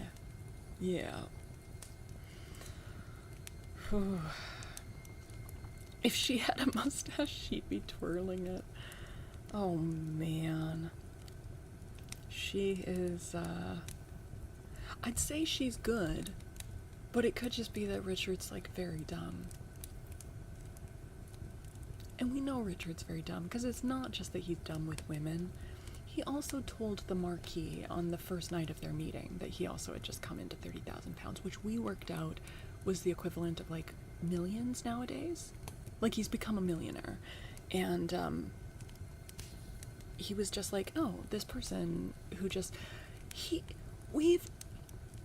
and look, he might really be a Marquis, but we have no proof of that. Richard has never seen proof that this man is actually a Marquis. This man just says, don't call me a Marquis around anyone. I'm not supposed to be in town. Call me Monsieur Troqueville. I'm not sure he's a Marquis at all.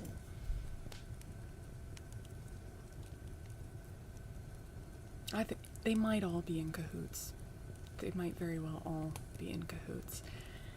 But how the whole, like, getting Richard to sign for the funeral, how that's going to come into play, I guess we'll see. Yeah. Well, because also it's pretty weird that, like, so he talked to the Countess for a while at Versailles. Well, he was waiting for the Count to go and fetch her. And she was pretending to be the Countess's friend. And then she's like, oh, I have to go. Like, he knows who I am because I'm her friend and he won't like me talking to you, but also he's not going to introduce you. And then he comes back and he's like, yeah, sorry, you can't meet her. But in a way that sounded like he'd just seen her and is like, look, she's otherwise engaged. But she was there. So probably she was placed very much there for Richard to talk to. Well, the Count was pretending to look for her. He might be, but he doesn't like the English. I mean, probably most of the people in France at that point do not like the English. They just lost a war to them. Like, that's why I was saying from, like, chapter 1 of this book, I'm like, what psychopath,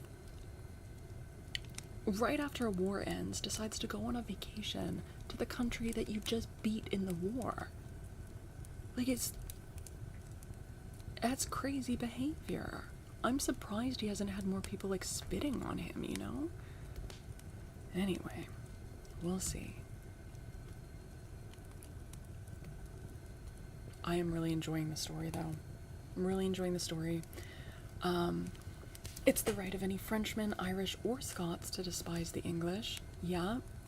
Also a lot of indigenous people. Yeah. Also, Indians. East Indians. Like, a lot of people have the right to despise the English. No offense, England. I've spent time in England and I do love it there. But a lot of people historically have had reason to despise them, yes. You can't speak for the Welsh. They didn't rebel enough. Yeah, I hear ya.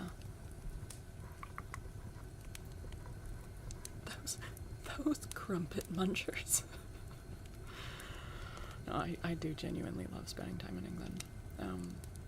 But, yeah, weird choice. He could have traveled anywhere in Europe, you know? He's a freaking millionaire. He didn't have to go to France.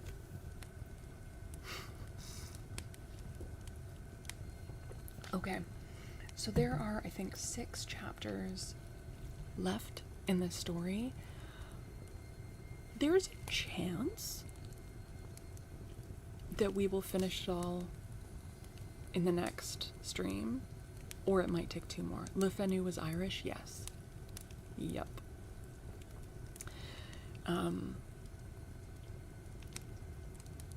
Yeah. We're Tuesday today, so there's a chance we'll finish it on our next stream, which is Thursday night. Or possibly we will finish it on Sunday night. His family fled France.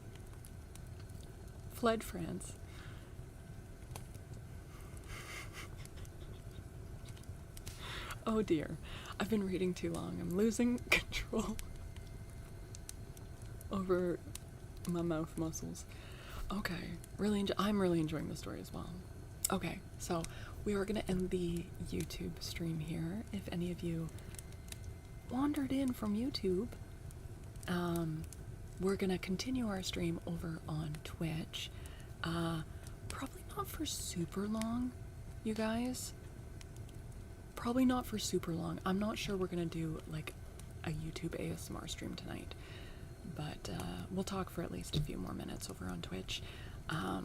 For context, I do stream basically all the content. If you want to catch the entire stream, that's over on Twitch. That happens on Tuesday, Thursday, and Sunday, and then occasionally a Monday or a Friday. And yeah, we do a mixture of soft-spoken, pretty chatty ASMR, and also the reading content. Obviously, I've just started multi-streaming the reading content to this YouTube channel, and I've started for, on the occasions when we do, you know, a sizable segment of ASMR after reading, we just last stream started up with the live multi-streaming that to my other YouTube channel. So again, if anyone in here or watching the VOD later is interested, do we have the URL for the other channel? There we go. It's also in the bio. Oh, thank you, Sean. Thank you. Sean was much faster than me. So yeah, I don't think we're going to be streaming there tonight because my back is pretty sore. But I have been working on editing some videos for that. Hey, Leah. Thank you for the $20 tip. Oh my goodness. Thank you. Oh my goodness. That is incredibly kind of you. What the heck? Go bed? Well, not yet. Like, okay, I'll probably, but we'll be winding up within half an hour. But anyways, YouTube, it's been wonderful being on you. I'm gonna try to get some edited vids up, but for now, the live streaming is working well, and I'm happy about that. So, have a lovely night, YouTube, and I will be back live on YouTube on Thursday night, probably around 9 to 10 Pacific time. Yes.